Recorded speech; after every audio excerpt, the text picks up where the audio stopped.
मेरी इंफॉर्मेशन है बच्ची लाहौर के केस में बहुत जल्द स्टेटमेंट देने जा रही है। हमारे पास ऑडियो भी है, सब कुछ है। उनका कोई फायदा नहीं है जब तक बच्ची कोर्ट में जाकर उसकी वजाहत ना करे।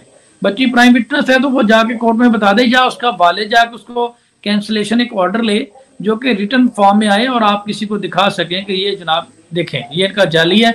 और फिर जब ये हो जाएगा उसके बाद फिर इनके ऊपर एक फ्रॉड एंड फॉर्जरी की भी एफआईआर होगी, वो भी दफात ऐड होंगी कि इन्होंने जाली निकाहनामा तैयार किया जिसके ऊपर बच्ची के जाली ये सारे साइन एंड सिग्नेचर वगैरह जो भी हैं वो जाली हैं सारे। ऐसा बिल्कुल नहीं था। तनसीह निकाह की तरफ हम कभी भी नहीं गए। जेक्टिटेशन ऑफ मैरिज की तरफ हम गए थे पहले भी लाहौर में, लेकिन वहां पे बाद में लीगल टीम की तरफ से जिब्रान नासर और मेहदी काज़मी साहब की तरफ से ये सब की तरफ से यूनानिमस डिसाइड हुआ था कि इसको हम कराची में चैलेंज करेंगे। बच्ची खुद आके कर दे तो उसको दुनिया की कोई ताकत रिजेक्ट नहीं कर सकती। मैं उसको ऑन ही नहीं करता। तो ये ज़हीर का जो 6 मंजिला इमारत बनी हुई ना झूठ की, उसकी जो बेस है ना नीचे, वो है जाली निकाह। हर जगह पे बम भर के वो आ जाता है निकाह, तो उसको जेक्टिटेशन ऑफ मैरिज के जरिए साबित किया जा सकता है कि ये जाली है। ये मेरे नॉलेज में बहुत सारी चीजें हैं। मेरा लाहौर में जब केस था, मैं आपको ऑर्डर भी शेयर कर दूंगा, फर्स्ट टाइम ये केस बना क्यों था। 164 का स्टेटमेंट हो गया, बच्ची ने बयान दे दिया अदालत में, पर्चा खारिज हो गया, एफआईआर कैंसिल हो गई। तो मुझे जब मैंने फर्स्ट टाइम जब असगर को अरेस्ट किया तो जज साहब ने मुझे सवाल किया कि आप इसको how do you implicate this accuse in this case, आप इसको कैसे नामजद करते हैं, ये तो केस ही खत्म हो गया।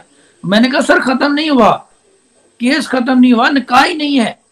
उन्होंने कहा आप कैसे कहते हैं निकाह नहीं है। मैंने फिर वहां पे सेक्रेटरी यूनियन काउंसिल जो था उसकी वेरिफिकेशन की एक रिपोर्ट पेश की कि इसको गवर्नमेंट का कोई इदारा इस निकाह नामे को ऑन नहीं करता, ये निकाह नामा कहीं पे रजिस्टर्ड नहीं है। फिर जिस कारी का ऊपर साइन एंड स्टैंप है वो कहता है मैंने ये निकाह नामा पढ़ाया नहीं, तो इसका कोई गवाह नहीं है, कोई विटनेस नहीं है, ये सारे किडनैपर हैं।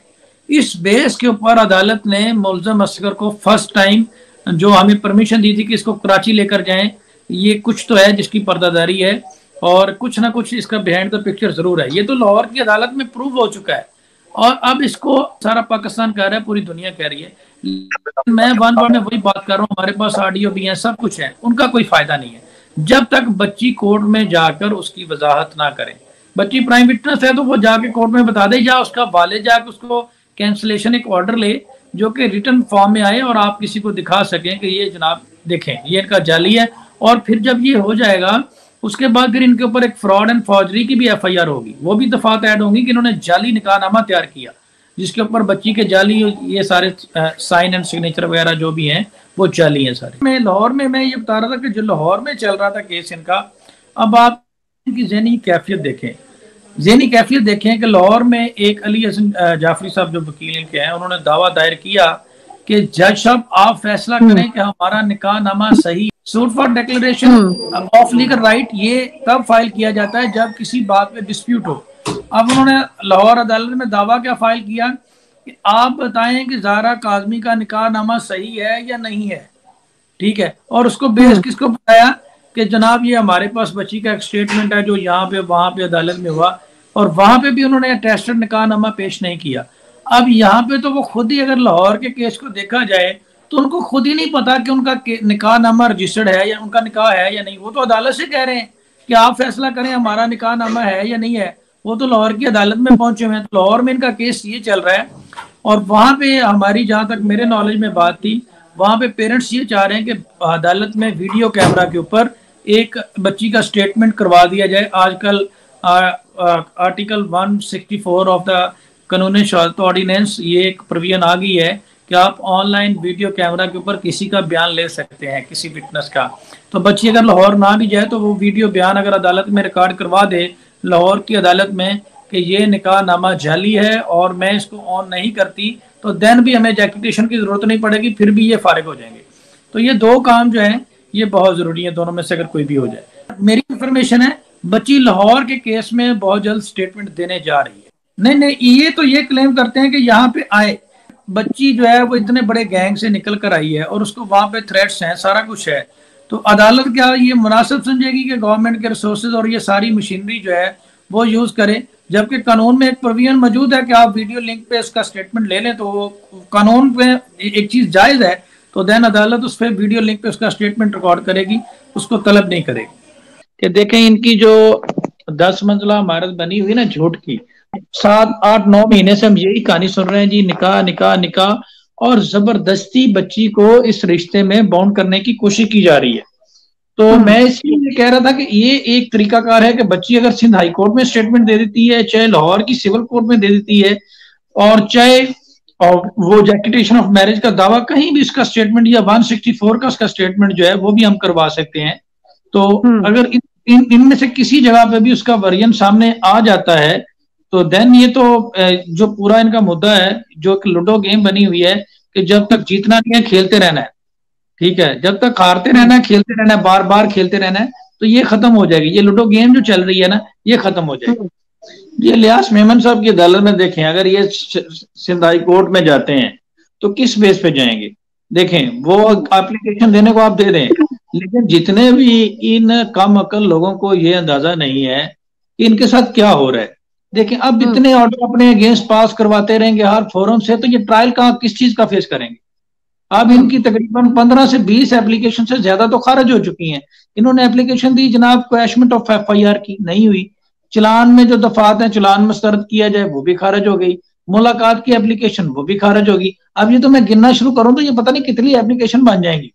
तो मुख्तसर बात ये है कि ये जो अक्ल के अंधे लोग हैं, जो अभी नए नए लोग हैं जिनको वकालत वगैरह का नहीं पता, मैं उनके लिए भी ये कहूंगा कि उनको चाहिए कि वो सीखें, इस चीज से सीखें और देखें कि इतने अगर फैसले अगेंस्ट अपने करवाएंगे तो वो उनका ही नुकसान होगा। अगर सिंध हाई कोर्ट में जाएंगे, डेफिनेटली सिंध हाई कोर्ट को कोई मटेरियल चाहिए कि किस बेस पे आपने एप्लीकेशन दी है, वो नहीं है। ये सोशल मीडिया की हद तक तो बहुत अच्छी बात है, सुनने में बड़ा महसूस होता है, लेकिन अदालतों में एविडेंस पे बात चलती है। एविडेंस होते नहीं है, एप्लीकेशन खारिज हो जाती है। अब देखें, हमारे इस केस में 3 ग्राउंड थे डे 1 से, और मुझे इस बात की बड़ी खुशी होती है कि मैं वाहिद शख्स हूं जो मैं आज तक अपने मौके से पीछे नहीं हटा। मैंने कभी ये नहीं कहा कि ये हो गया जी वो हो गया। हमारे पहले दिन का आप मेरा इंटरव्यू उठा के देख लें, 3 मौकफ थे। हमने कहा था बच्ची नाबालिग है, हमारे पास बर्थ सर्टिफिकेट बेफार्म ये तमाम तर डॉक्यूमेंट्स है, हमारे नादरा डॉक्यूमेंट्स जो है वो ओरिजिनल है। इवन के मैं हाई कोर्ट में पिटीशन फाइल करने जा रहा था कि हमें बताएं नादरा डॉक्यूमेंट सही है या मेडिकल प्रेफरेंस दी जाएगी। अच्छा, एट द एंड प्रूव हुआ लार्जेस्ट मेडिकल बोर्ड में कि बच्ची नाबालिग है। हमने कहा था कि निकाहनामा जाली है। लार्जेस्ट 11 मेडिकल बोर्ड्स का जो एक बोर्ड है डॉक्टर्स का, वो कह रहा है बच्ची की उम्र नियर टू 15 है और डॉक्यूमेंट्स कह रहे हैं 14 साल है, और निकाहनामे में लिखी है 18 साल। इट मीन कि सेकंड स्टेप निकाहनामा भी जाली साबित हो गया। अब तीसरी बात इम्प्रॉपर कस्टडी है, वो भी बच्ची ने अदालत में आकर कह दिया कि मैं वालिदैन के पास जाना चाहती हूँ। अब हमने अगर कोई एलिगेशन लगाए हैं, हमने इसको साबित किया है अदालतों में तरीकाकार से। अब ये चले जाते हैं हमें कॉपी करने के लिए, वो कहते हैं ना किसी का मुंह लाल हो तो अपना चपेड़े मार के कर लेना। चले जाते हैं एप्लीकेशन लेकर, उससे होता कुछ भी नहीं है। जैसे आपने बात की कि ये रिव्यू में जाएंगे हाई कोर्ट में, वो डिसमिस हो जाएगी। लेकिन मैं मोअज़्ज़ज़ अदलिया से, अगर वो आपका बिल्कुल सुनते हैं हमें, तो मैं मोअज़्ज़ज़ अदलिया से रिक्वेस्ट करूंगा कि खुदारा ये कोर्ट में बहुत सारे केसेस पड़े हैं और इसके एक लूडो गेम ना बनाए कि ये एक मजाक बन गया। मैं तो अब इस केस में बात ही नहीं करता, इसलिए नहीं करता कि बच्ची वालिदैन के पास चली गई, उसकी आगे एक जिंदगी है, उसको कंटिन्यू करें और खुदा ने इसको लूडो गेम ना बनाए। और इसको एक हैवी फाइन, अगर मैं जज हूं तो इसको 20 लाख फाइन करके इसकी एप्लीकेशन खारिज करूं और एप्लीकेशन से पहले सिक्योरिटी जमा करूं कि बताओ इतने लाख सिक्योरिटी अगर तुम झूठे निकले तो ये जब्त हो जाएगी। वो किसी ट्रस्ट को फॉरवर्ड कर दूं या किसी उसको डोनेट कर दूं जी, कि ये अगर सिंध हाई कोर्ट में जाते हैं तो इनकी एप्लीकेशन खारिज होगी। और जज इलियास मेमन साहब की कोर्ट में यही होने जा रहा है कि वो मेरे ख्याल में बच्ची को तलब नहीं करेंगे। वो जो सिंध हाई कोर्ट में अदालत का बयान है दैट इज सफिशिएंट। देखें, सिंध हाई कोर्ट एक सुपीरियर कोर्ट है और इलियास मेमन साहब की सबॉर्डिनेट कोर्ट है, छोटी कोर्ट है। अब क्या उन्होंने अलग से कोई तसल्ली करनी है? जब बच्ची सिंध हाई कोर्ट में मुलजम की मौजूदगी में कह गई है तो वो उसी बयान की रोशनी में और डॉक्टर्स के जो स्टेटमेंट है उसकी रोशनी में और बच्ची के लेटर्स की रोशनी में बच्ची की कस्टडी का फैसला कर सकते हैं। और एक बहुत अहम चीज है कि चाइल्ड प्रोटेक्शन जो स्टाफ है वो बच्ची को विजिट कर रहा है अभी भी जी। और अगर वो बच्ची ने आना हो तो वो चाइल्ड प्रोटेक्शन ब्यूरो को बता दे कि मैं यहाँ पे नहीं फील कर रही सही।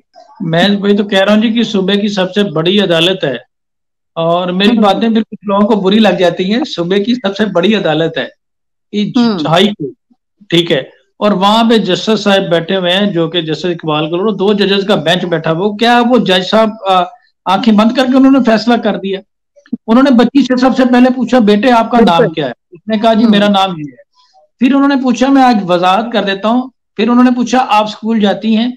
फिर उन्होंने कहा ये कौन खड़ी हुई है? उन्होंने कहा जी ये मेरी बहन है। फिर उन्होंने कहा ये कौन है? उन्होंने कहा जी ये मेरे पेरेंट्स हैं, इशारा करके बताया। अब इन 4 सवालों का मतलब क्या था? देन उन्होंने पूछा कि आप वालिदैन के पास जाना चाहती हैं?